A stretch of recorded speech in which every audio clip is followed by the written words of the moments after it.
शिक्षणाचं माहेरघर असलेल्या पुण्यातून एक धक्कादायक बातमी समोर आली आहे। 12वीच्या पेपर दरम्यान धायरी केंद्रावर शिक्षकांनाच विद्यार्थ्यांना कॉपी पुरवली आहे। रसायनशास्त्राचा पेपर होता आणि या दरम्यान लॉगबुक वाटून कॉपी करण्याचा हा सर्व प्रकार घडलाय।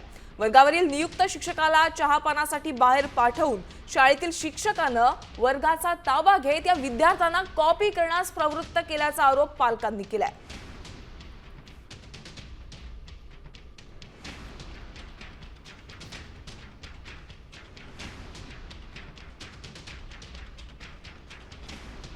जिल्हाधिकारी महोदय, सीओ महोदय, एसपी महोदय यांची मदत घेत असताना केंद्रावर परीक्षा चांगल्या घ्यायची ही जबाबदारी पण आपली आहे। आणि असं असताना जर मग आपल्या वर्गातले सुपरवायझर किंवा केंद्र संचालक जर असं काय गैरप्रकार करत असतील तर निश्चितच मग त्यांच्यावर कारवाई होईल। त्या वर्गावरचे जे काय सुपरवायझर होते ते वॉशरूमला गेल्यानंतर रिलीव्हवर आले आणि रिलीव्हनं काय उत्तरं सांगितले असं आम्हाला कळलेलं आहे।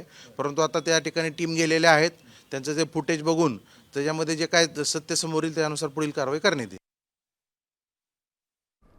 तर एकीकडे राज्य मंडळ भरारी पथकं तयार करतंय, कॉपी मुक्त परीक्षा होण्यासाठी प्रयत्न करतंय, तर दुसरीकडे आपण पाहतोय जे शिक्षणाचं माहेरघर आहे पुणे, याच ठिकाणी भलता प्रकार घडल्याचं समोर आलेला आहे। एका शिक्षकानंच विद्यार्थ्यांना कॉपी करण्यासाठी प्रवृत्त केलंय।